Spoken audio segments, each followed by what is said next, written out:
I drive for a living. Long haul, mostly. 18-wheeler, heartland routes, the kind of roads that don't have names, just numbers.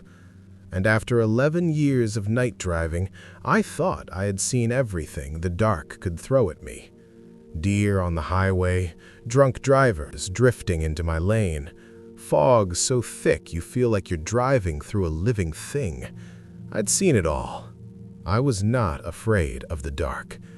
I want you to understand that before I tell you what happened on Route 9 in October 3 years ago.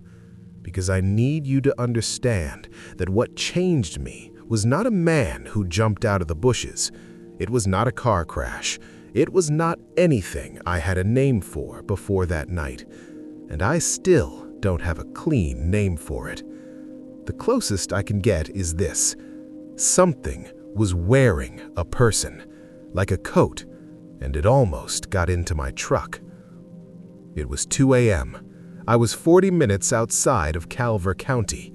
Nothing on either side of the road but flat black farmland and the occasional grain silo standing against the sky like a gravestone. No other headlights, no radio signal, just static, which I didn't mind. I'd been driving for 6 hours, and I was in that comfortable numb state where your hands know the wheel and your brain just floats. And then my headlights caught something on the side of the road. A person. A woman, I thought at first, standing on the gravel shoulder facing the road. Just standing there. No car behind her, no flashlight, no phone out. Just standing in the dark at 2 a.m. on an empty road in the middle of nowhere. I slowed down because that's what you do. That's what a decent human being does when they see someone stranded. I slowed down and pulled up alongside her and rolled my passenger window down. She was young, maybe mid-20s, brown hair, jeans, a gray hoodie. She looked completely normal. And she looked at me and smiled and said her car had broken down about a mile back and she needed a ride to the next town. Her voice was calm, too calm, maybe, but I told myself she was just holding it together the way people do when they're scared. I told her to hop in. She reached for the door handle, and then my dog lost his mind. I have a blue heeler named Colt who rides with me on every run. He sleeps in the bunk behind my seat, mostly ignores everything, never barks. In 11 years, I have never heard him make the sound he made in that moment. It wasn't barking. It was something between a scream and a growl, a sound I didn't know a dog could produce. And he threw himself at the back of my seat so hard the whole cab shook. I turned to grab him. And when I turned back to the window, she was still there, hand on the door, but something had changed about her face. I can't fully explain it. It was like her features were slightly wrong, like someone had described a human face to something that had never seen one, and it had done its best. Her smile was still there, but it had drifted. It was a millimeter too wide on the left side. Her eyes weren't blinking. And her neck, I noticed, was tilted at an angle that a neck does not tilt. Not quite. Not without pain. I said sorry, and I rolled the window up, and I pulled back onto the road. She stood there, watching me go. I watched her in my mirror. She didn't move. She just stood there, getting smaller in my mirror as I drove. And I told myself I was being paranoid. I told myself, that poor woman is stranded on a highway, and I just drove away because my dog barked, and I felt genuinely guilty for about 30 seconds, until my mirrors showed her still standing there, a quarter-mile back now, still visible in my taillights, which shouldn't have been possible. And then she turned, not like a person turns, shifting their weight, pivoting on a foot.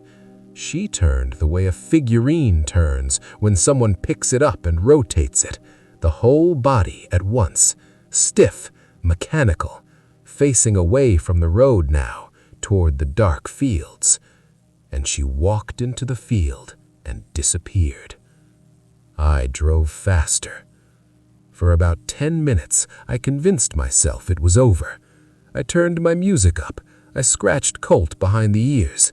He was shaking and pressed against my arm and wouldn't go back to his bunk, which bothered me. But I told myself he'd sensed my own tension and fed off it. Dogs do that. I was almost calm again when I came around a long bend in the road and my headlights lit up the shoulder ahead. And there she was. Same woman, same hoodie, same jeans, standing on the shoulder, facing the road, ahead of me. She had been behind me. There was no road she could have taken, no shortcut, no parallel path through those fields. She just was there, as if she had always been there, waiting for me to come back around. And this time, her head was tilted the other way. And this time, she wasn't smiling. I did not slow down. I will tell you that plainly. I am not proud of how fast I was going when I passed her.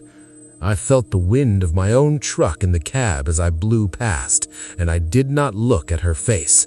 I was not going to look at her face. Colt was against my arm so hard he was nearly in my lap, and I just drove.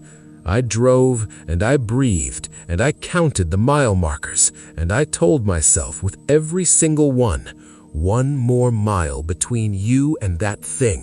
1 more mile. 1 more mile. I was 3 miles down the road when my CB radio crackled. The CB, which I hadn't touched since Missouri, which had been on but silent the whole night. It crackled and hissed, and then a voice came through. A woman's voice, calm, clear, like she was sitting right next to me. She said very simply, "You should have let me in." And then the static came back. I pulled into the first gas station I found, a 24-hour Shell in a town called Miners Creek, and I sat in that parking lot under the fluorescent lights with my dog in my lap until 6 a.m. The attendant inside watched me through the window and never came out to ask if I was okay. And I think, looking back, that he understood. I think people in towns along that road have learned not to ask about what people see out there at night. I called my dispatcher and told her she needed someone else to finish the route. I didn't explain why. I drove home.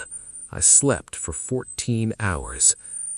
Here is the part that I think about most. The part that makes me feel like I'm losing my grip when it surfaces at 3 a.m. and I can't push it back down.